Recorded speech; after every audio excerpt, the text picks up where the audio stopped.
But I was then. This is now. What is in a date? What is in a date that has made a country, it's not Independence Day, but has made a country recognize a date for national reflection. For those who lived through it to continue to ponder whether those things actually happened. And for those of the younger generation to wonder what stories came about to make us continue to acknowledge this day. Now, many believe that Nigeria's journey into draping a democratic toga is littered by sacrifices of its citizens, heroes who look beyond the immediate gratification of their own desires to reach for the greater societal ideal. Their resolve not to yield to the steely hands of dictatorship birthed a new nation where all can now dare to dream. Nothing better crystallizes Nigeria's struggle to ensure the collective will of its people holds sway than the delayed dream of June 12, a date once soaked in angst but now lofted in official veneration. June 12 now offers the nation a day to reflect on its democratic journey. Have we used past disappointments to shaping a better future for the citizenry? Are today's leaders following the footsteps of heroes of democracy in ensuring an egalitarian society? Only one television station can boast of having been there throughout Nigeria's journey since independence. And the NTA will be asking the key questions today to measure the nation's democratic trajectory. My name is Fisayo Ogunfuyi. I'll be joined by an esteemed group of people who will share experiences surrounding this date and perhaps offer solutions as we move through our journey into nationhood and, of course, the natural and national desire of ensuring rapid and holistic development. In the course of today, we will be doing a lot of discussion and reflection and also going to different centers across the nation as only NTA can do it. But before I introduce to you my guests who are raring to go and will give us insights on today's discussions, let's take a short break and look at exactly what we have today for you on the NTA.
Like we promised, it will be an eclectic rendition of Nigeria's perspectives on democracy and the journey so far.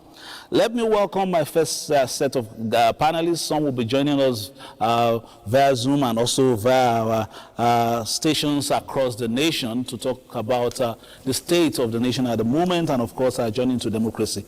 But I have the privilege of welcoming a panel of Nigerians who are highly, cerebral and, of course, lived through some of these periods of Nigerian history. Let me welcome, with due respect and much reverence, an 80-year-old in our studio, former president of the Senate, the sixth president of the Nigerian Senate. He served in the Third Republic.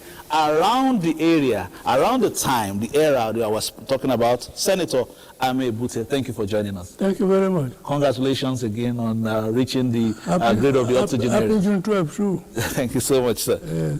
And of course, sitting next to him is Senator Shehu Sani Of course, Senator Sani is back in the political line. Of course, we'll be seeing what unfolds in 2027, but always great to have you, Senator. Thank you for having me. And of course, we have a woman in our midst. In the first panel, she will be also giving us, a rich perspective of what we're celebrating today, talking about the mandate secretary for women, Dayo Benjamin Nani of the FCT. Thank you for joining us. Thank you very much. And of course, if you're talking about a key date in Nigeria's democratic journey, some lived through it with special details because of their intimacy to the processes, how their lives were intricately woven to those events. Let me welcome son of now the officially acclaimed winner of the June 12, 1993 presidential election, Jamiu Abiola. Thank you for coming on the program. Thank you. All right, let's start like this. We want to go down history memory lane, and you were a Senate president around the time where the events that has crystallized Nigeria's democratic journey, June 12, when those things happened. Tell us how you feel today that nationally it's been acknowledged as a day for us to reflect on our journey to democracy and acknowledge that the collective will of the people, if though denied at a time, can never be completely removed from history. Thank you very much. June 12, 1993 is not a happy day for this country, in my own opinion, because that was the day that we had a presidential election assessed by both national and international observers as being the freest and fair election in the country. So we waited for the inauguration of the president who won the election, but it never came. Suddenly, we heard of the annulment of the election, June 12 election, by those who didn't even have any power to annul election. Professor Wosu was the chairman of INEC, the electoral umpire. He was the constitutionally rightful person to annul any election, but he didn't annul the election. Of course, we knew that he was put at gunpoint to annul the election, but he refused and left the office. And then Babangida, who was the head of the state then, was put at gunpoint, according to our information, by younger military people to annul June 12. And then he annulled June 12. And then we entered into confusion. The confusion went on until Abiola declared himself the president of the Federal Republic of Nigeria, and he was arrested and detained.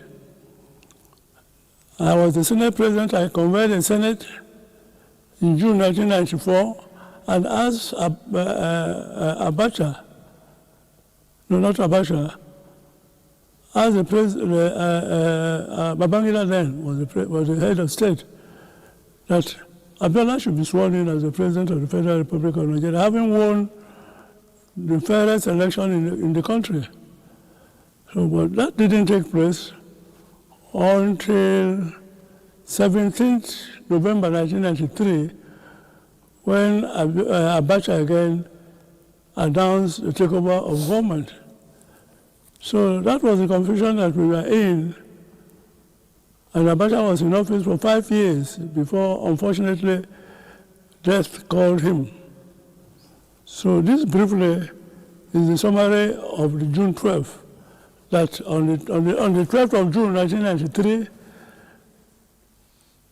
President Babangida annulled Abiola's election, which shouldn't have been done.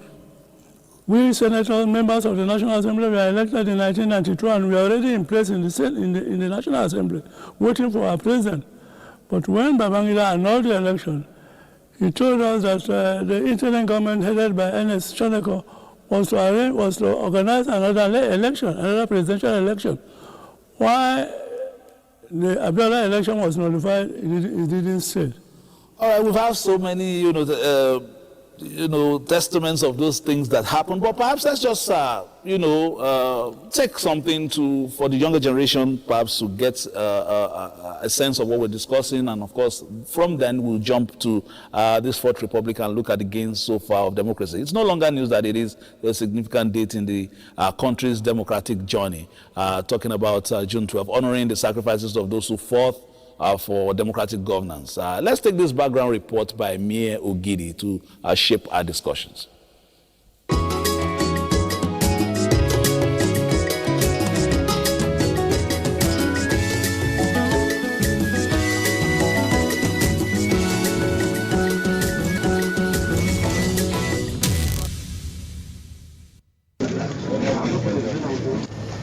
That Olusegun Obasanjo retired of the PDP, having complied with requirements of the law and scored the majority of votes, is hereby declared the winner. I, Olusegun Obasanjo. I, Olusegun Obasanjo. That I will preserve, protect, and defend the Constitution of the Federal Republic of Nigeria. The takeoff of the Fourth Republic. It was a moment of hope for a greater Nigeria, a country free from the shackles of military dictatorship, from Obasanjo to Tinubu. 1, 2, 3. Tinubu Bola Ahmed of the APC, having satisfied the requirements of the law, is hereby declared the winner and is returned elected. VG, please. That is only space we have.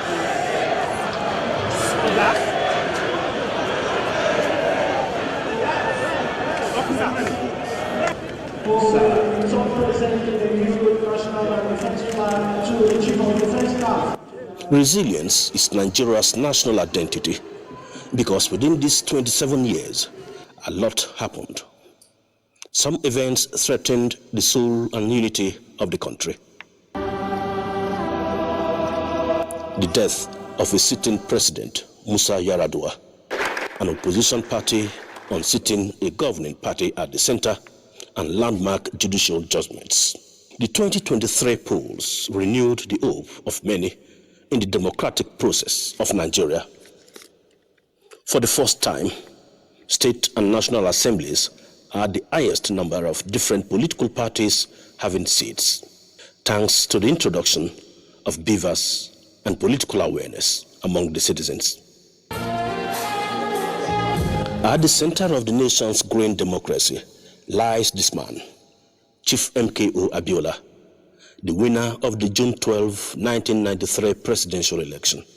Credible, free and fair elections were held on June 12, 1993. However, the tragic irony of history remains that the administration that devised a near-perfect electoral system and conducted those near-perfect elections could not complete the process.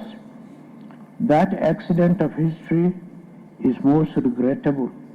The nation is entitled to expect my impression of regret. As a leader of the military administration, I accept full responsibility for all decisions taken under my watch. And June 12 happened under my watch.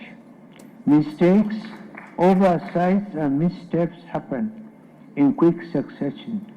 But I say in my book, in all matters we acted in the supreme national interest so that Nigeria could survive. And in 2018, former President Muhammadu Buhari recognized June 12 as the nation's Democracy Day in honor of Chief MKO Abiola and bestowed on him the country's highest honor. Today, I'm very happy to be present and to preside over the commemoration and investiture marking the formal official federal government recognition of June 12 as National Democracy Day. While the country celebrates, huge task lies on INEC. We should begin to address some basic problems that confront our electoral system, one of which is lack of trust. I go everywhere, people say we don't trust you. I say thank you. We have to strive and work extra.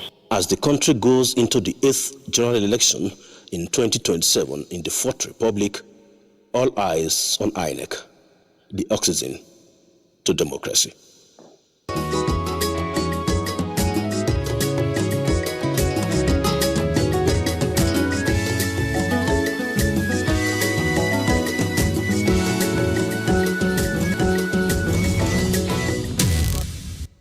All right, you are just joining us. It's a special on Democracy Day, courtesy of the Nigerian Television Authority, Africa's finest and largest TV network. We'll be x-raying, of course, events of that day and looking at how that has shaped a national discourse and the trajectory of Nigeria's democratic journey, as well as look at the Fourth Republic and if we have taken on some of the lessons that particular day brought about. So let's earlier we had a small discussion with the person who lived through that time, talking about Senate President, sixth Senate President, and he was Senate President in the Third Republic, talking about Senator Amebute, and of course we have with him, just next to him, Senator Shehu Sani. We have also the Director General of the Women Development Center, National Women Development Center, Dayo Benjamin Zlani, former Mandate Secretary for Women in the FCT, and we have the son of Chief MQ Abiola, Jamiu Abiola, right here in the studio. So we've spoken to the Senate, former Senate President. Now, Senator Shehu Sani, you have been seen as more or less like an activist since those days till now. How did that shape your perception of the Nigerian state?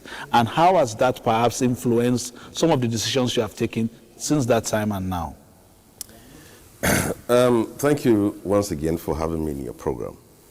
Well, I will first of all like to give a little narrative of the role we played in 1993.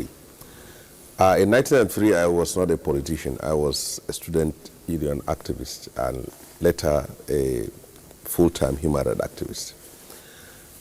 When the election was annulled, from the perspective of those of us in the field of activism, we observed that the political class seems to be divided. They were not united in terms of standing to defend the mandate of Nigerians freely given to Chief MQ Abiola.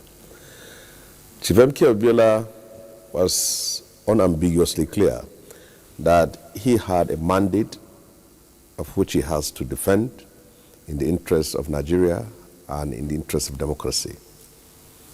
For that, there are a section of the political elite that were willing and ready to defend the mandate and stand with him.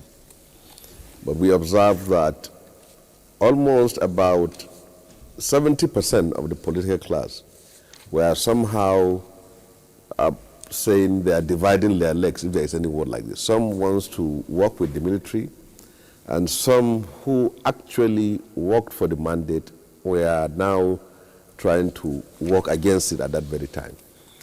So now we decided to intervene in terms of conscientizing, mobilizing Nigerians to stand up in the defense of this mandate.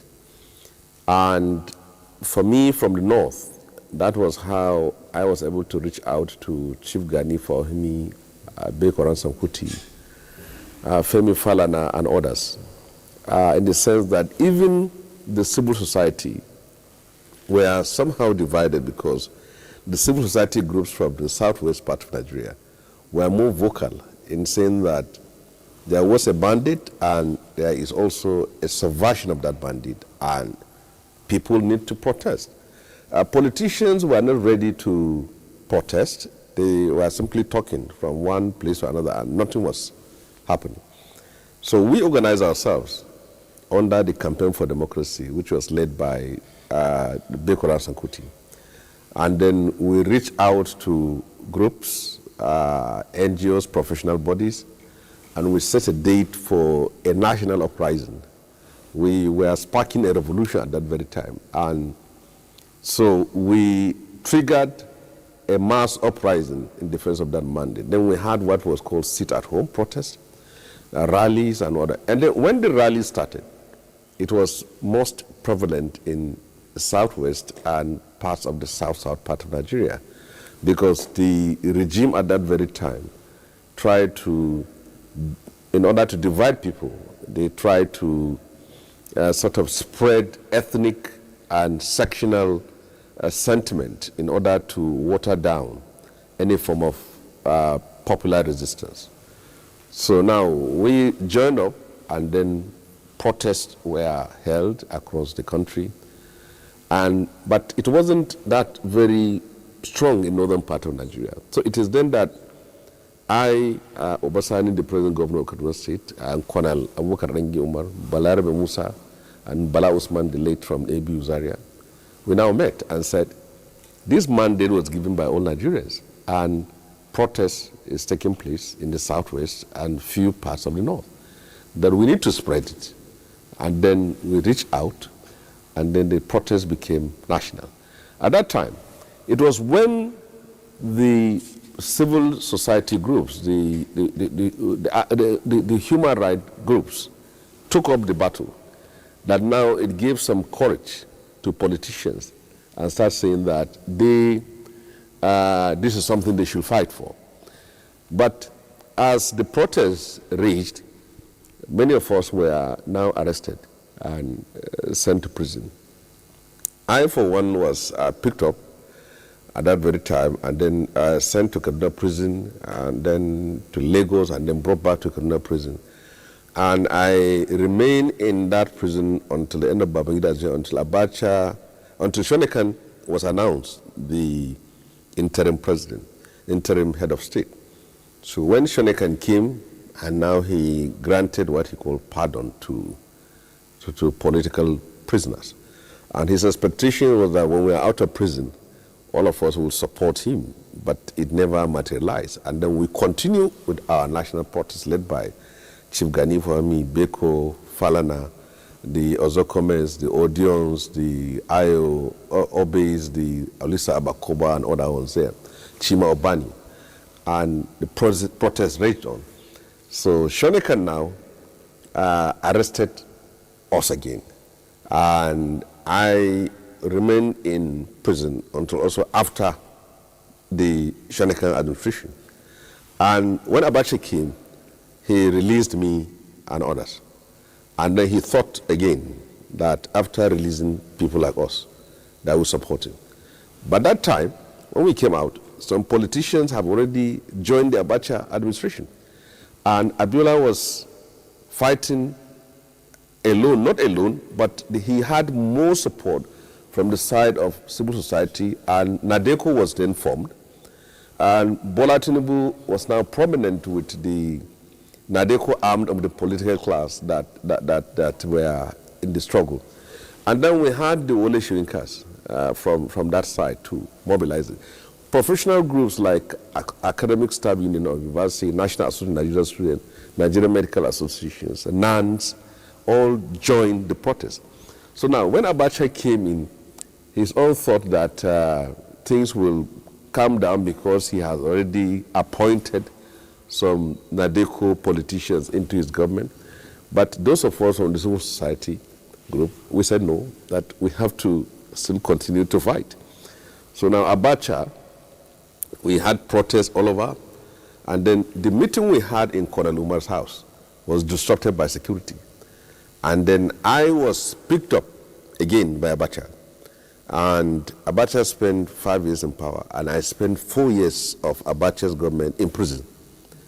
When I was arrested, he said, we arrested you on Babangida's time, you continue, we arrested you during Shonekan's time, and now we were now taken to frame together with coup plotters, whom I have never known.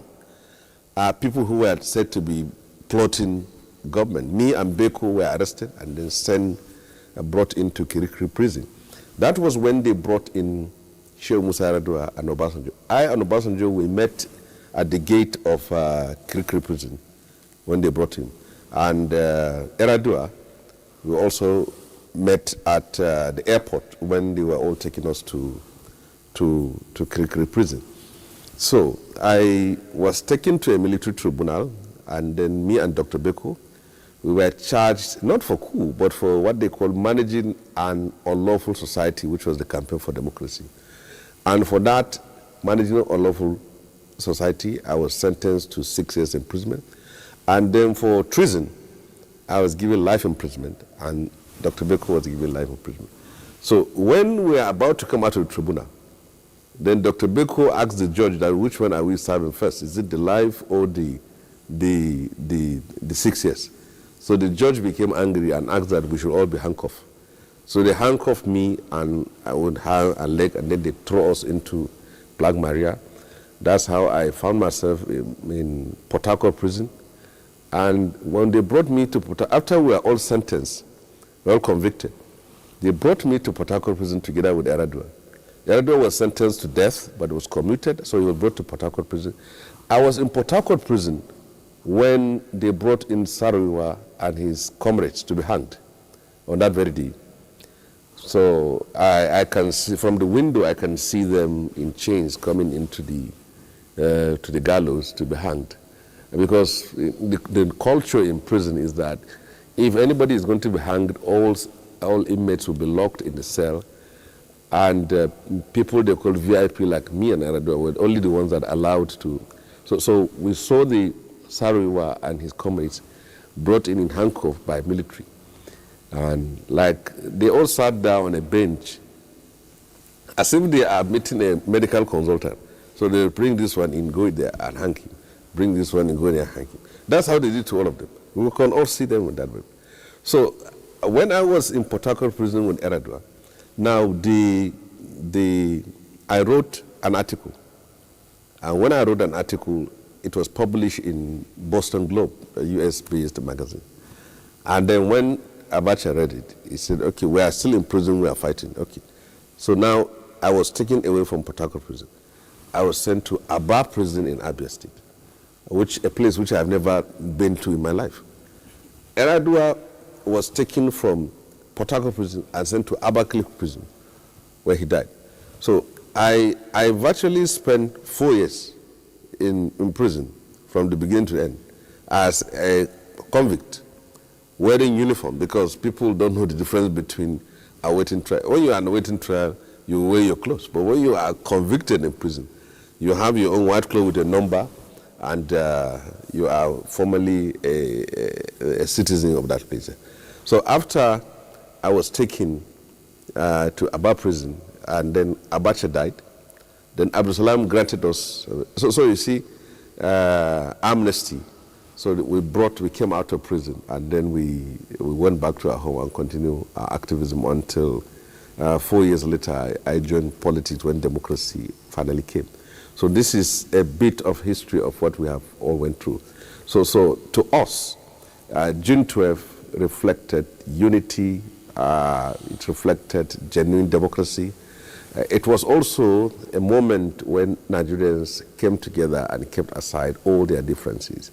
Mention must be made of people like Colonel Yohana Madaki in northern part of Nigeria, and who have raised their voices in that very time. And many, there are so many people who have paid dearly for this democracy that are not so fortunate to be known like us, but their contribution was enormous. When Abdullah came to Kaduna to visit, when he was doing his national mobilization, he came in, the two people he called is me and late Gambo Swaba. And so he called us, and then we met in Colonel Yohana Madaki's house. And then he gave us an encouraging statement that we should reach out to whoever is arrested, and we should reach out to groups and associations, and that he is ready to lay down his life for this cause, and that nobody should be. But we were actually very much encouraged by the Senate led by his distinguished here, because they have demonstrated courage. They were ready to defend and stand for that democracy, only for the fact that some political class betrayed them, and the struggle was sort of subverted by people who wanted to work with Abacha, and that was very unfortunate. Oh, okay. The conversation is expanding, but I have to make a comment and say thank you, sir. And thank you for the efforts during this time. Many of the younger generation, when they talk about this, there's almost dismissive, discussions that we have, because they didn't live through this time and they didn't understand that there was a time in Nigeria that if you wore boots or you wore anything look like green, you could be told to kneel down and all that. How it was at the time. But we thank you for that resistance. But let's welcome, in terms of expanding this conversation. Joining us just now is James Igwe, SAN, a senior advocate of Nigeria. Thank you very much for joining us. He's just out of the days, just there by the side of the panel. And of course, we have from Benin, Osawa Rokunzua. Dr. Osawa Rokunzua has always been, someone who gives us very enlightened opinions about the state of the nation. Thanks so very much, Epa, for joining us this morning. Yeah. All right. So let me quickly go to Jami Abiola before I come to the women. Some of these,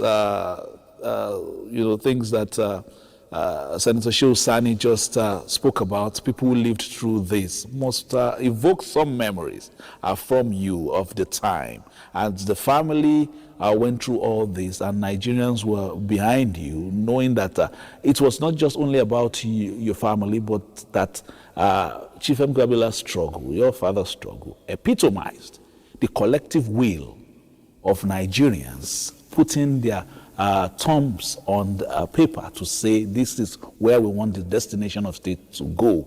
But somehow that dream did not become a reality. Well, you were asking me what my own opinion is. Looking at, listening to what Senator Shehu Sani, what he was saying must have brought some memories for you. Yes, it brought a lot of memories, because at that time I was schooling abroad, but I came back for my holidays, and I was back just 2 days before the election. But because of the way the activities that was happening at that time, they even forgot to send somebody to pick me up at the airport. So I used the taxi, I came home. When I got home, I couldn't even enter my house, because the former president Babangida had already put DSS and police, because as a presidential aspirant, they'll give you security, police. So they didn't know who I was till when one of the staff was coming out of the house and he recognized me. He now put me inside. And then, of course, my mother and my father, Alaja Kudrat, they had gone out. So everybody it was like a different, it's not like before. The house was already packed with so many people, strangers here, strangers there. Then I now wanted to know more about what the exact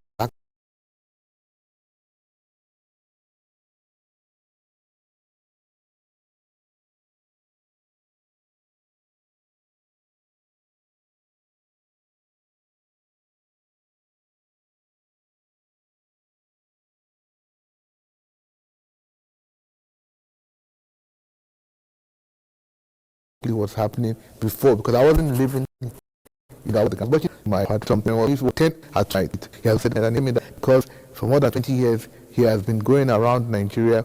It's not that he planned to become president, but he was just very he has all the traditional titles. He knew so many people, and he was doing a lot of philanthropic work. He said he never even thought he's going to ever become a president. And at some point, he even thought, after the NPN saga, that he was going to not ever rule Nigeria. But now that he has gone to that level, he was sure he was going to win. So after he had actually eaten, he still didn't go back to sleep. I think he was just restless, He was now in my mother's room trying to read his speech. He's going to whenever he becomes president, the speech he's going to give, and he was going off and off about the speech. So he now went to sleep. They now finally went to sleep around 2:30. But in the morning, they went to go and vote together. So everybody was excited, and the results started coming out. So at that point, I was going to go out with my friends. My mother said I shouldn't just go like that. We should go with security. And I was like, this is all strange, So it was like more or less like something that was about to happen. So when the election was annulled that day, I was with him in the house, and former governor of Kano State, Alhaji Rimi, was there, and we were all watching the speech. The president. We were watching. I don't know whether it was a repeat of the speech about the annulment, and he was surprised about the fact that General Babangida had actually annulled the election. So he and Alhaji Rimi were talking about it, and he was very upset. And they were just talking about it. It was just me, him, Alhaji Rimi was in the house. Some other people were outside, but it was just the three of us in a sitting room. So later on, there was contact with the former president that's General Babangida, that they will come and see him so they can discuss. So he now went with my late uncle, Alhaji Mubashiru, my mother. They went to see General Babangida, and my friend was staying with me. So we were worried that they might not even come back alive because there was so much tension. So they left the house around 7:30 in the evening, and it was even raining. So we were even wondering that if anything should happen to the plane, they would say, well, it was maybe they've done something to the plane. And whenever it's rained, people believe there will be a plane crash. But we waited till 2 in the morning before my father finally came back, and nothing had happened to them. But they told that Babangida was saying that it wasn't his fault, that it was like the military. Some people did not want him to be there. I mean, that's why he had to annul the election. And all this back and forth and all of that. So that's when the drama started. Then, of course, he ran out of the country, and he was hoping he would get a lot of support from the Western powers and all that. But I think a lot of people outside the country, especially outside, they didn't want to get directly involved to put direct pressure on Nigeria. Maybe they thought they were going to be, because the election wasn't fully announced. So that is one of the things that I was not happy about, because Professor Nwosu later wrote a book and he came up with the results of the election. I wish he had that courage at that time to just maybe run to Cotonou or somewhere and announce the full results from there, even though they had already gotten a judicial order to stop him from announcing. But if he had made the announcement he announced in his book after, I think he wrote the book in 2008 or something like that, if he had given those exact results around that night, 93, at least he, as the head of INEC, and even though he had already been removed, he would have had a lot of credibility, and that might have actually made it easier for my father to get the support. Because a lot of people, when he went abroad, the State Department, they said, yes, fair and fair election, but there was no official announcement. So there was no, internationally, nothing could have been done to help him. So he was more or less on his own. He had to come back for the battle on his own. So when he now came back, he was very, very, very disturbed, emotionally and all that. And he wasn't actually going to take on the government directly, because he didn't really have the mind to do that. But unfortunately, when President Mandela invited him to South Africa, and he was there for the inauguration, and he was given a presidential treatment, and he got word from President Mandela that, look, if you come out there, we will support you, and you shouldn't give up your mandate. President Mandela was interested in him because he was the single largest person that supported President Mandela's movement while he was in jail. He donated more than anybody else in the world, and so they had a personal interest in him. So President Mandela was going to support him, and that's what he thought anyways. He came back, and because he was given the presidential treatment, he felt like he was the president when he was going. So he left to go to the inauguration as a normal person, and he now came back as a president that wasn't bold enough to fight for his mandate. That is when he made contact with people like Kokori and some other people like that. And of course, NADECO was already formed, and he was lucky that he had people like Senator Bola Ahmed Tinubu that were loyalists, and they were really, really people that were willing to not just talk, but to walk the walk. And, he now declared himself as president. So that was when the problem started, because he knew that this is it, I've drawn the line. It's either me or them. So it was very, very tense because General Abacha wasn't expecting that. General Abacha just assumed, as a businessman, he's going to collect money, and he will, because they actually offered that they will give him his money back and even add $100 million and all of that. But my father was already a president as far as he was concerned. So he was like, why should you tell me what you do for me when I am the one that is the president? But he didn't want to even, collect anything from them. So at that point, it was now a clash. So when they finally came to arrest him, the people that came into his room to get him to come out, they were felt bad. They were even asking him, can't you just leave? We'll say we didn't see you. Well, he now said, I have no reason to leave. Because if I leave, there will be, why should I run when the people that are trying to go after me are the ones that should be running? And my mother actually told him that maybe you should go because these people are saying that they will let you go. And he said no. They said, okay, if you're not going to go, then I'm going to go along with you. That's why both of them entered the car together. And that's why in the BBC, he said it that he was with his wife and they were going till the police now stopped them and they now forced her out of the car and far away from the house. So she was lucky that her own driver was following behind. So she was able to. But if her driver wasn't following her behind, she would have been on the streets by herself. So it's when, he was now locked up. That was the end of his own role in that struggle. The only thing he had to do at that point was to stay, and not give up his mandate. But he couldn't do anything else. He was already in jail. We didn't even know where he was. And she herself, at first, got access to him, but later on the access was removed. So then the strikes came up. People like Franco Kuri were coming up, and she was supporting, and she spent a lot of money on that as well. But of course, you can't compete with the government that has a CBN, oil, and all of that. Obviously, she's going to run out of money. And when people like President Tinubu, they all were trying their best, but nobody can compete with the government.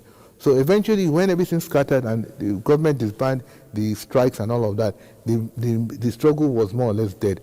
So she realized that this man is going to just die and nothing's going to happen. Nobody's going to talk about him. And that's when she started talking. So she and President Tinubu took over that struggle at that point. He had gone on exile with Professor Wole Soyinka, and then Professor Wole Soyinka and the former governor of Ekiti, Mr. Feremi, they set up Radio Kudrat, and they were fighting from there. She was fighting from here, and nobody ever thought that a woman could be killed. So she was actually, doing the struggle here as well. And at that point, we now started seeing things were getting out of hand. And I was just, 19 years old, and I kept telling her that this is not worth it because you're just 42 years old, you're too young, you can't get involved in this is too big for you. But she was getting more and more, and the more she was going deeper to the river, the more she was entering the waves, the harder it was to pull her back because she was already going and going. And the more she was hearing that my father's health was deteriorating, the more she was panicking, and the more she was criticizing the government, because that's all she had was her voice. She didn't have the material resources that the government had, and that's why she was killed. We'll come back to you.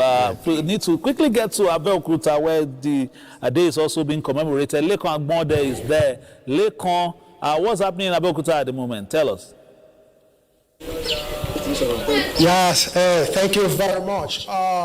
As the nation celebrates that the invincible, the inevitable, and the unbreakable years of democracy in reference all, in Abeokuta, we used to celebrate the martyr, those who are real, the unbeatable, and the real unforgettable, those who gave their lives, those who pay the supreme sacrifice to ensure that the democracy is entrenched in our country.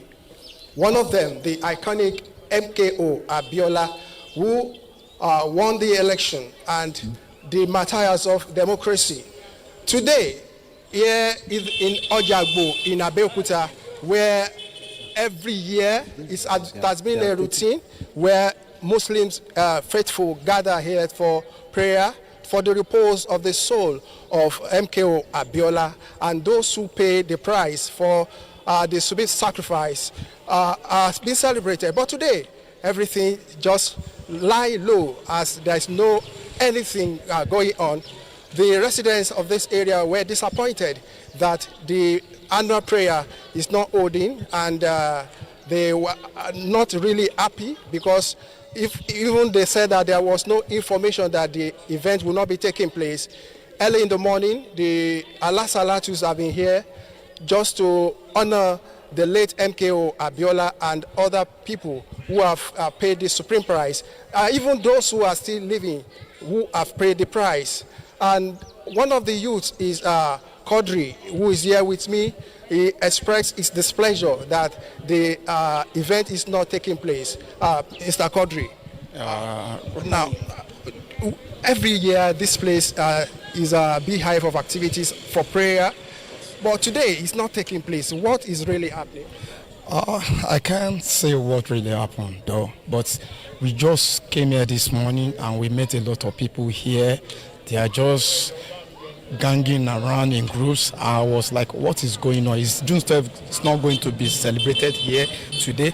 I was so disappointed. Meeting the Afars, the Allah Salatu, everywhere, all son and sundry of this Bagura nation. And we don't even see government activities on ground. Because yesterday, I was there yesterday, we saw some people came here to paint the house, paint some places, do some stashing over there. So this morning when we came over and we don't meet a tent, there's going to be a chair, a lot of people will be around here. So we met everywhere empty today. So we are disappointed that June 12th we are not celebrating our hero today. So we don't know what is going on with the government. But later on I get to know that it's because of the insecurity in the country. What does that have to do with celebrating the icon? So that is it. What now do you expect from the government? Actually, we don't expect much. We just want them. This man has done so much for this country.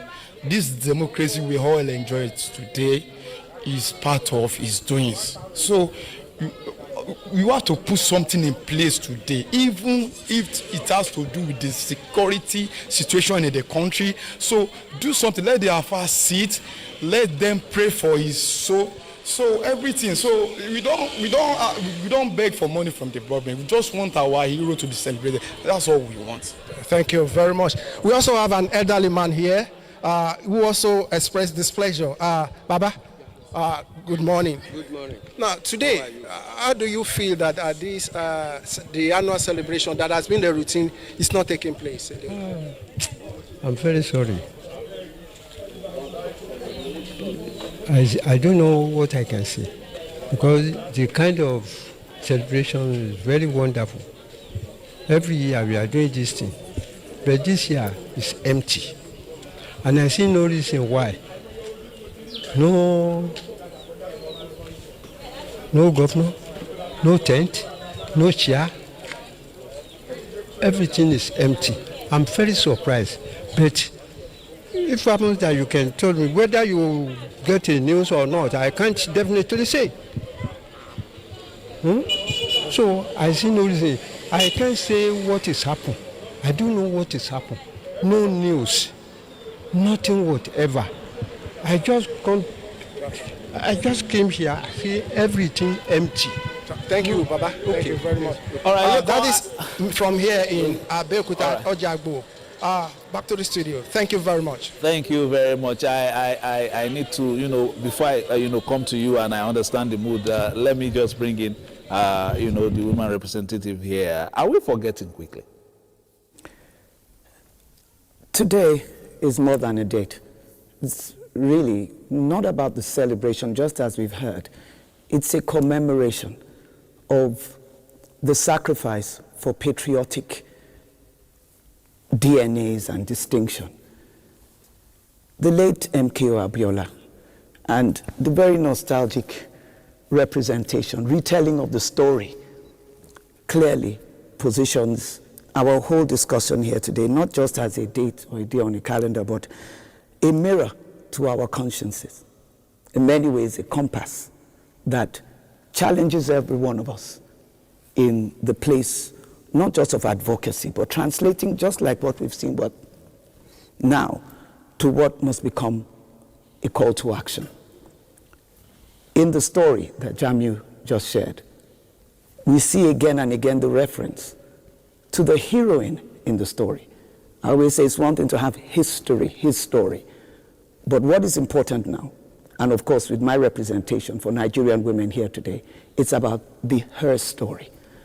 The story of the principal martyr in all of this. Yes, MK Abiola died as the hero, but we see how it is that his wife transitioned from being the woman at home who prepared the meal that he ate while revising his presidential speech, to the woman who became the activist, the woman who, in the language of Jami, you had to put it down, all she had was her voice.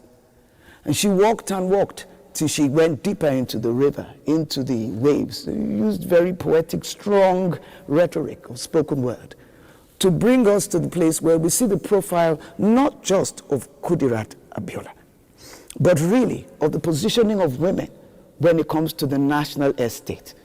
The story of our democracy, the story of democratic evolution. It's much more than our call for seats at the National Assembly. It's a call of not just reminiscence, but a reminder that the woman and the women of June 12th, I just did a quick review of it. You look at that. We have our mother, Kudirat Abiola. We have Ayobe, who was a leading voice in civil society. We have a lady called, even I didn't realize, Joe Okey Odumaki, young at that time, but she became a full front, not just analyst, but activist in this movement.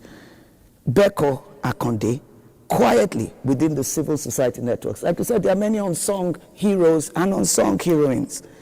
Of course, our mother of legacy reference, Margaret Ekpo, because again and again, we kept having that reference, the Gambo Sawabas, the Momi Fumilayo Ransom Kuti. And transgenerationally, your sister Hafsat, and the way in which the daughter took on the mother's activism and became the voice, because all that she was left with, you said it, was her voice. I'm glad for the Nigerian woman. Whatever the posturing may be right now within the political climate, this story, June 12th, the story of a family is a story that has become a shared community. His Excellency of our late blessed memory, His Excellency President Muhammadu Buhari, in giving this day its positioning of national reference, June 12th, more than a date, it was to reset the recall of history, her story, and our positioning, every one of us in our own corner. Listen to the experience, the lived reality of what our excellencies have shared here today. This was their lived reality and yours. And really, the call, even listen to Baba there and the young man, he said, we are not looking for money. We just want to celebrate our heroes. And I believe that in a time of sobriety, such as we find ourselves in Nigeria right now, the mother call to the nation that is a call not just as a woman. We are not there in the place of agitation, saying we are looking for equality. But the platform that gives the woman the voice to be able to properly bring the intersects, the reviews, the conscience, the compass of reference, because this is not about a gender or a man in the front. It's about intergenerations and intergenerations. So you are 19 years old. Where you are now, where I am now, where we all are, it's a call to that. So, becoming more than just a personality, Kudirat Abiola is the profile of the pivot and the reference for our dreams in this nation.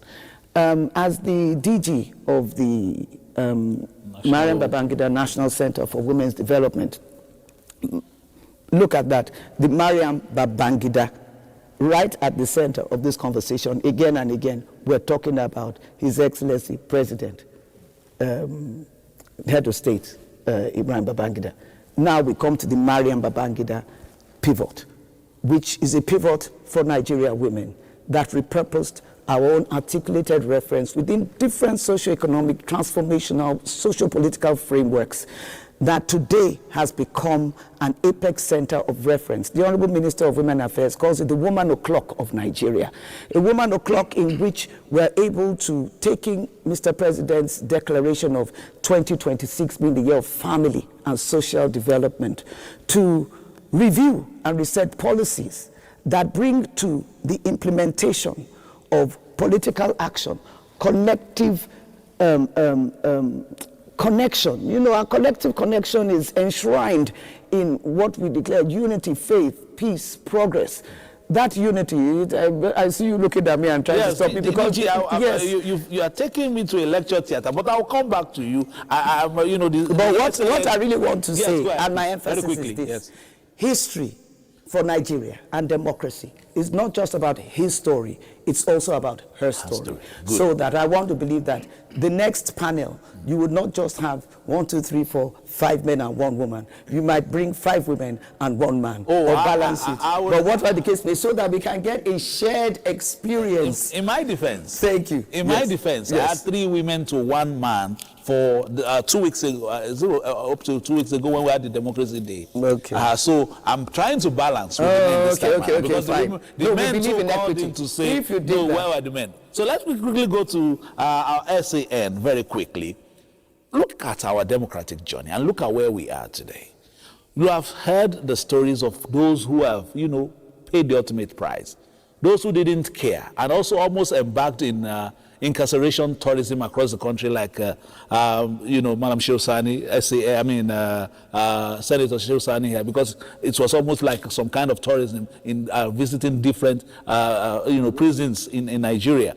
Now coming to your own milieu as, you know, a legal advocate and looking at how we are now, it seems to me as if some of these you know, sacrifices are slowly fading away, especially when we look at some of the practices.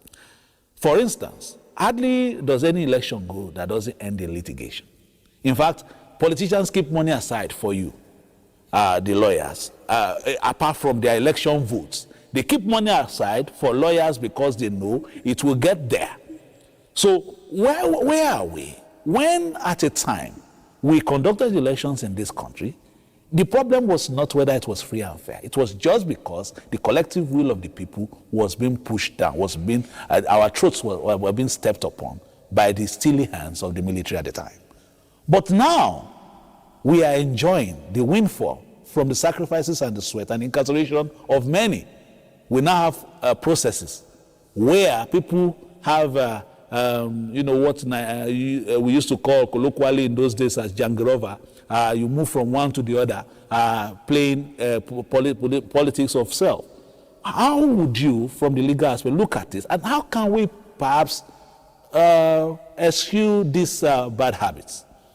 Thank you very kindly. It is actually 33 years today that the hope of the common man in building a lasting democracy in Nigeria was truncated. First of all, let me commend the distinguished senator and all patriots, all nationalists, all people that fought for democracy in 1993. I was in the middle of it all. I was a young counsel in the chambers of Chirotumi Williams, legendary Chief F.R.A. Williams, Nigeria's first Queen's Counsel, Nigeria's first senior advocate of Nigeria, when all this happened. And right from 1992, let's go back a bit into history, because the problem is that we often seem to forget our history. If we're able to find the solution of what happened in history, we'll be able to find the solution of today. I was in the middle of it all. In 1992, General I.B. Babangida set up the transition program that never ended. Remember, he promulgated Decree 52 of 1992 and set up that structure for an election. And you remember what happened when he also enacted into law the National Republican Convention and the Social Democratic Party. And then that of SDP went very well. NLC produced Othman Tofa from Kanu, and SDP was a three-way race between MKO, Babagana Kingibe, and Atiku Abubakar, and produced Abiola. MKO Abiola came up with something that resonated with Nigerians. He said, "Farewell to poverty. At last our rays of hope had arrived." That resonated across ethnic lines. That resonated across the youth, the elderly. That resonated across geopolitical zones in Nigeria and across states. And if you look back into history, you will find that He won in Kanu, the home state of Othman Tofa, if you remember. He won in Kwara. He won in Anambra. He won across the country and across ethnic lines, and we were all happy. And then came June 12, Saturday, June 12. Before then, let me go into history so that I can link it with history, what happened, and then the law that you asked me. And then before then, in that 1993, he also had a Decree 13. That Decree 13 had enacted that no court shall entertain any suit that had to do with this election, annulling the election or anything like that. No court had jurisdiction to entertain it. That was the core of that legislation. And a few days before that day, some people, sponsored by a politician, went in the name of Abimbola Davis and got an injunction to restrain the election. Remember, there was a decree that said nobody could go to court. You can see how promotion of self over national interest, over democracy, over enthusiasm of the people to have something that Nigeria in the Committee of Nations can work with pride. Just a few individuals went to court, ex parte order, without serving NEC, got an injunction to say the election should not hold. And NEC said, we have a law that mandated us to hold this election and that no court had jurisdiction. And then they went ahead and held the election. And of course, it was obvious as the results were coming in that MKO was winning. And then you remember what now happened. They then went back to court, FCT High Court, and then got an order that said, oh, you held that election against a court order. But remember that you are talking about a court that had no jurisdiction in the first place. So it tells you how greed, avarice in the heart of man, that is one thing. One lesson to learn from it is that we must learn to stand together. We must learn to stand together. We must learn to say that we've gotten to a point where we must endorse the fact that sovereignty belongs to the people. And we must endorse that it must be a time for us to stand together and forge this nation ahead. Now, let me give you a bit of some of the history, because I witnessed it all. I was the one that got a phone call one of those days that the distinguished senators were in the field that said I should tell my boss to tell Abiola to leave the nation the next morning. I was the one they called. So I was in the middle of it all. If you look at the pictures, that tiny fellow that was behind Chiwetumi Williams was actually myself in all the cases. So now we kept pressing, and then we had a meeting. He annulled the election by decrees 39 and 40, if you remember. By decree 39, he had said that no court should entertain any question that related to June 12. And then by decree 40, which is what you referred to, was actually decree 40, when he said that by that decree was suspending the original decree 52 of 1992, and also decree 13, that actually under which the election was held. And so that was on 23rd of June, I remember very well. That was a sad moment in Nigeria's history. It's a road to injustice that Nigeria must never go through again. And we must look at the lessons of history and say, we must never go through this road to injustice again. Now, we kept going to court. So Chiwetumi Williams called a meeting, and I remember Chief Abiola joined us at that meeting. And Mr. President was in one of those meetings, I remember very well. How do we annul the election? And commend the Senate at that time. They also did very well, because I remember when they should pass a resolution to say the Constitution is supreme, the military had no, and they did at that time. I'm sure the distinguished senator will remember. And it was all going well. So my boss called a meeting. We must play a role.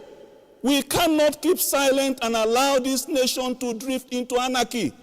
And so we raised 9 issues that the court should determine. And we said the best thing to do was to go to the Supreme Court, that by section 212 of the Constitution at that material time had an original jurisdiction to look at the matter. And then we raised 9 issues. The first issue was that he had no powers to suspend the decree 13 that was already in place. And even if he had that power, that power had no power to nullify an election that had already been held and concluded. Just announcement only. And then also that he had no powers to suspend the local governments, the state assemblies, the governors that were already constituted. And also that an injunction to restrain him from holding another election other than the already held election pursuant to Decree 13, and to finish that process by making the announcement and follow the due process of law by swearing in the winner of that election. There were 9 reliefs, I remember very well. And we went to Supreme Court. I remember very well in September, the day of the hearing of that case, a gentleman walked into court in a black suit and trusted a piece of paper on the registrar of the court. They served it on my boss for the first time in court, and served Philip Omar, the SAN, the Council for Federal Government, the first time in court. And that was an insertion in Section 1 of the Constitution Suspension and Modification Decree. They inserted a decree that morning when they saw they were going to lose the case, and brought it to court, and said which said that the Supreme Court no longer had an original jurisdiction to entertain the matter. And then my boss looked at it and looked at the justices and said, "My lords, this is hot, very hot, fresh from the fire. Is a manufactured decree. How do we go on like this? We must have a government that must never be involved in altering the will of the people." And by the court saying they had no jurisdiction, the last hope of the common man was ousted in restoring the heart of the people that voted for Chief MKO Abiola at that material time. Now let's link it to what you just asked me. We seem not to have learned our lessons. We have an electoral act that says whatever parties do is the business of political parties. People still go to court, and then go to court, and then these judges cannot respond. Make it look as if it's the judges that is their problem. When it is a clear provision of the law that let your internal democracy take place, and then only go to court if there are A, B, C, D. As a matter of fact, most of those cases had no business going to Supreme Court. They can be decided by the Court of First Instance. Give it to Mr. President. You can see how the current system is going. Nigeria is a very complex society. I believe that we shall get there. I believe that because I believe in this country. I'm one of those young men that refuse to leave Nigeria to live abroad, despite all the temptations, despite all that were offered to us to become an alien of extraordinary ability to do. We said, no, we want to be here. So I have trust and confidence in the process. Now, Mr. President was one of those that were in the trenches, because I remember very well, at least I met him on 2 occasions in our chambers with MK Abiola, just like the very distinguished senator said. So, and he was in the Senate, he was the chairman in charge of Senate, appropriation, banking and finance. So he saw it all. So he's in a position to say now, which I believe he's saying, maybe due to some challenges, which I'm certainly sure we'll wade through. So it's a good time for us to look at the mistakes of history. One mistake, allow the electoral process. You have a law that's been enacted by the National Assembly, passed by both houses and signed by Mr. President. Allow the law to take its full effect. Number 2, avoid corruption. It's still, whether not you like it, it's still corruption. You have corruption in the private sector. You have corruption in the political parties. Political parties cannot come up with a clean slate of candidates. You have accusations of bribery, manipulation, replacement of people that won the primaries with some other people that never won. We don't seem to have learned. If a political party, a presidential candidate that is saying I want to rule Nigeria, cannot organize their own primaries quietly without disturbing the peace of Nigerians, how can he rule Nigeria? How can he have in place the kind of Nigeria of our dreams, where the constitution is supreme, where the primary purpose of government is secure lives and property? This is the takeaway. let me take that away to Benin very quickly. Dr. Sawaru Kuzu has been waiting right there. Well, let's take our first salvo on Democracy Day very quickly, sir.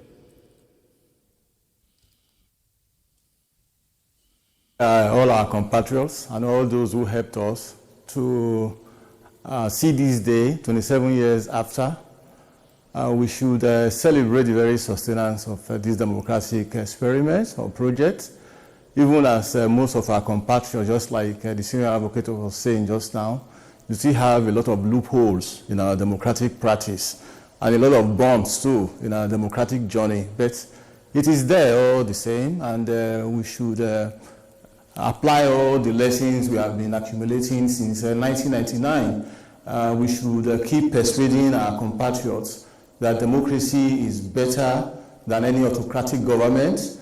Those who have memories of it, of what happened before this day 27 years ago, should share with the general generation who might be a bit impatient with the imperfection we are seeing in the system currently and so on, and let us keep all our hopes alive. So it's a good day for us, 27 years after, and we should be planning for another 27 years and another 27 years and on and on. And we do hope our players will actually know that a lot of sacrifice went into bringing this democracy about. So it's not a thing we should toy with. A lot of blood was shed, a lot of tears and so on. So our compatriots that are with you there in the studio were selected. The son of the great MKO, our great Senator Shehu Sani, in particular, and of course the lady and the other gentleman who are there. They are very, very good representatives of the positive force that brought about this democracy. So kudos to them as well, and other compatriots who are not here with us in the studio. So we should celebrate, but we should know we have a project to sustain and we need more sacrifices to make. Thank you very much, Dr. Sawaru Kunzwa, joining us from our Benin studio. I come back to former Senate President, who eventually became something like an activist, Senate activist, because you are not allowed really to bring fully your intention for Nigerians and how you wanted to serve Nigerians at the time. But you look at today's crop of politicians and people also in the National Assembly. Yeah. What will be your word to them, based on the sacrifices that your generation made for us to get where we are today? Thank you very much, my friend. It seems our sacrifice is getting to nowhere. Taking from what the senior advocate said, things are now worse than what happened during our time. Let me go back to June 12 briefly before I come back to your question.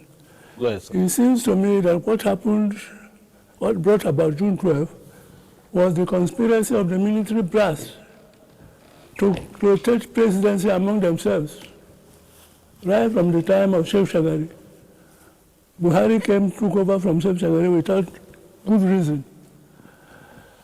Babangida took over from Buhari without any good reason. And they continued and continued and continued. Do you know that when Buhari was leaving office, stepping aside, they made a decree that the most senior military officer should take over in case of anything happening. Can you imagine that? Is that not a conspiracy of the military people trying to take over, to rotate the presidency among themselves? So they conspired with a view to continuing presidency, military presidency, to annul the election. Because some of them put Professor Mosu at gunpoint to annul the election. Professor Mosu refused. That is another evidence. Then they again put Babangida at gunpoint to annul the election. Babangida couldn't resist them. So that was why Babangida annulled the election. Now, we started democracy from 1999, coming back to your question, from 1999. 1999, there was no expression of acceptance by the Nigerian electorate. It was the military who imposed Obasanjo. They brought him from prison in Maiduguri and made him president of the Federal Republic. Is that not what happened? That was what happened. That was not an expression of acceptance of the presidency by the people of Nigeria. Although there was an election. Pardon? There was an election. There was an election. Yes. But was there any primary selecting the presidential candidate? There was. We could say that, you know, maybe the process was a little bit short because we needed to force the military They wanted out. one of themselves. Obasanjo was a military man. It's a continuation of the military in power. So they brought him from prison in Maiduguri to make him the president of the federal. What I can establish, distinguished senator, is that of course there's always been distrust between, the civil society, the civil. And this interruption, this division of opinion by what Sheikh Sani is talking about, is because of the way that the military introduced settlement syndrome. They bought support of the politicians and other people with money. Even where they were not popular, they have to use money.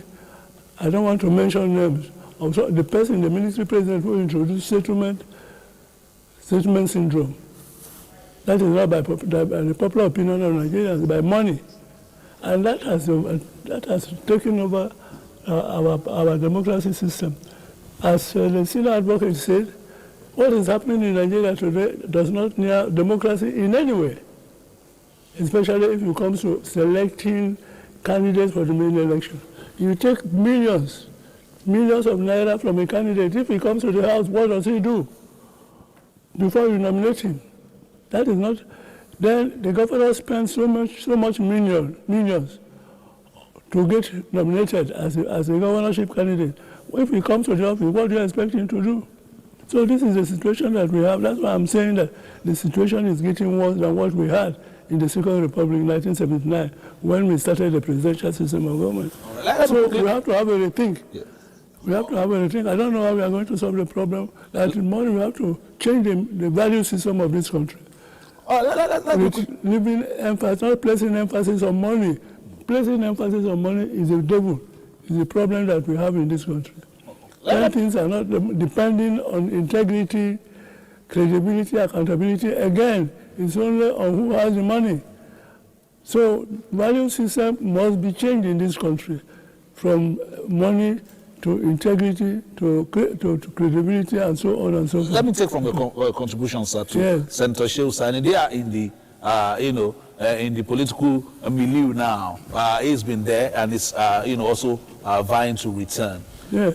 Putting into consideration the sacrifices, especially looking at somebody like you who actually went through this and spent many years in incarceration just to get to a position like this. And your first time around in the Senate. Yeah, I understand, yes, but your first time around in the Senate, and you saw some of the, behavior of some of your, colleagues. Under which party, my friend? We'll get to that, sir. So, you see the, how your fellow politicians are behaving. It seems as if our memories are short, especially the rascality being, displayed in some political parties. As if we never went through these processes, this forged by, the fire of these processes to become better or better versions of ourselves. What do you say to them? What kind of discussions do you have, especially those who are not part of all this? Okay, I will segment this answer into three. The first, we look at a bit of history.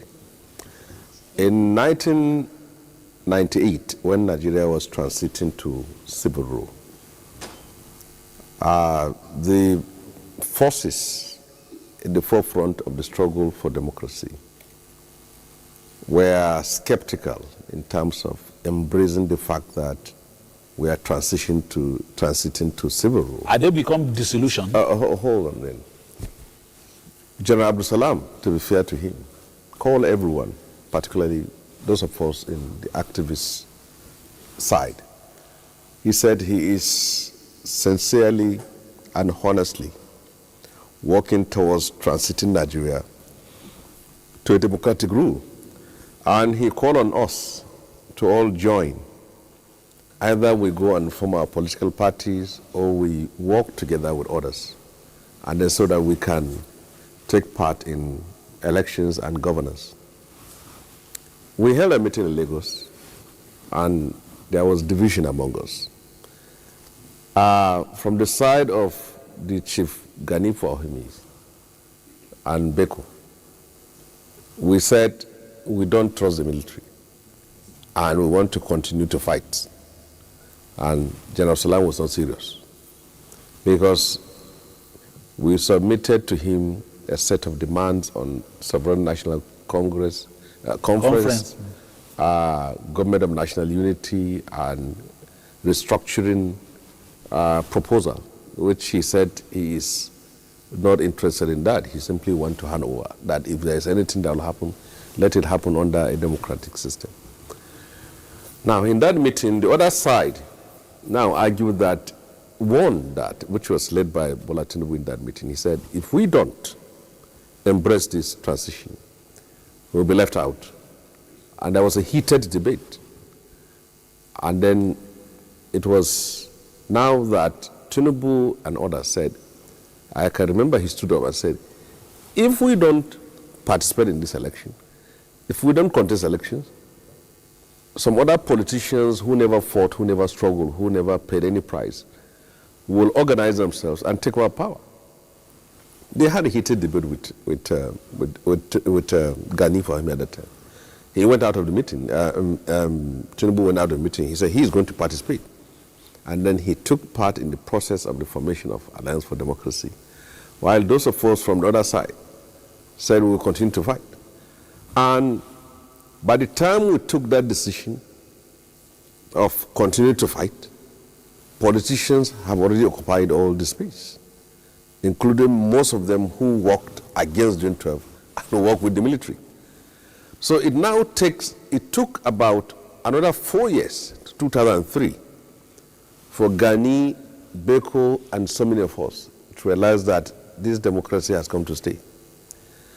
And then Gani now registered the National Conscience Party and contested to be the president of Nigeria and performed woefully. My comrade and friend Falana contested to be the governor of Ekiti State, and he wasn't so fortunate. Olisa Abakoba set up his own Green Party and contested president of Nigeria. He couldn't. People like us now, in that 2003, I joined the AD, which we rejected earlier, and I contested for the Senate, and I lost. So many of the activists now decided in 2003, not 99, that now we are going to contest. But by that time... You were outside looking... Yes. All the spaces have been occupied. You are looking through the window. Yes. All the spaces have been occupied, and we were all roundly defeated. Now, it took some of us years ahead to now study the system and get through it and emerged. Now, that is the mistake we made from that point of view. Where are we today? There is no doubt about it. The standard, the quality, the value and substance of democracy that we used to know both even under the military and the earlier parts of this republic has seriously fallen. It has fallen in such a way that it's difficult for people outside of the system to come and say, you want to be in it at this time here, and then take over power. You know, sometimes you have to sit down with gurus and experts who have been in politics to understand how it works. I was a senator from 2015 to 2019, but before then I contested twice and lost. And now, after I left the Senate, I also contested and lost. And now I contested for the seat, primaries now. I won now. Now, not many people, not many activists are ready to follow through this process. The moment they contest and lose, they want the heaven and hearts to come together. The moment they contest and lose, they think that now that everything should simply come to an end. But if you look at the way it is, it's only on the basis of good people, people of conscience, standing firm and withstanding all the problems and the troubles before they emerge. Nobody is going to say, come because you are good, you are an activist, come because you are an academic, come because you are a nice person, come because you are a good person, just take over the seat. Nobody's going to tell you that. That's why we invited you. So we are a nice person who brought you to this. I'm coming. There are rituals in politics which you may not be able to escape. If you, as a young man now, go to your constituency and said you want to contest election, you will, first of all, if you want to know who are in charge, we're in Garki here. If you go outside of this Garki and snap a photo and paste your posters around, the next day you will see it being removed. Because every inch of Nigeria's political territory is controlled by someone. So you need a godfather, you need money, you need trust, you need connection. Sometimes you even need talks in the present political system for you to be on that seat. How many people are ready to follow through that process? Political parties that have been known to have conduct primaries and immediately publish the winners of the election are finding it difficult. Not to talk of a ruling party. A ruling party is being seen to be one that carries a lot of sin. The messiahs themselves, like the ADC, the NDC, and other Cs that are there, are also finding it difficult to play a democratic role within themselves. Many of their members, the parties are still behaving like the ones they are criticizing. So to us, if this democracy is going to survive, then we have to do something about our political parties, because that is where the recruitment process is. That is where the factory is. That is where leaders have the opportunity to be where they are. But we have a problem today. So as far as I'm concerned, one of the reasons why the younger generation do not appreciate the sacrifices we made in the past is the challenges we are facing today. And it is not unusual. You can see in South Africa today, these xenophobes that are attacking places and doing all those things here. These are people in their 20s and 30s that had no experience of the repression, the oppression, and the tyranny of apartheid. They grew up in a free South Africa. And to them, the enemy is not the one that persecuted, prosecuted, and repressed and oppressed their own parents and grandparents. It's the one they can see now. The younger generation need to appreciate the role, the sacrifice made. Today you can post on Twitter, on X, on Instagram freely and sleep in your home most times. Why? Because there are people who made sacrifices for this democracy to be where it is. In our time, if we are organizing a protest anywhere, we meet in the night, and in the daytime, we go there with our towels, with our soap, with our toothpaste, knowing that we are not going to come back to our homes. Today, protest is another form of content creation. They move from Unity Fountain to the gate of National Assembly, and sometimes the gate of Villa. And if they are doing that, they are broadcasting even live. Some of them even taking selfies with policemen. Can you attempt coming near a policeman in the 90s when you are, no, they do that. You see them with iPads, some of them will be sipping juice, some of them are well dressed in a hippies way and whatever. All these are the Gen Z generation kind of protest. But I must say it very well. What impressed me so much was the NSAS protest, because it reflected the energy, the spirit of what we had in June 12th. People coming out and saying no and standing firm. The government and political elites, they fear the people more than they fear their own class comrades. So if we have this democracy, if we are going to succeed in this democracy, I think we must have a credible primaries, we must have a credible elections, and we must have a governance that impacts on life of people so that they will appreciate the sacrifice made by people. Yeah, the Senior Program is raring to go, but we need to go on a short break. Please hold the thought.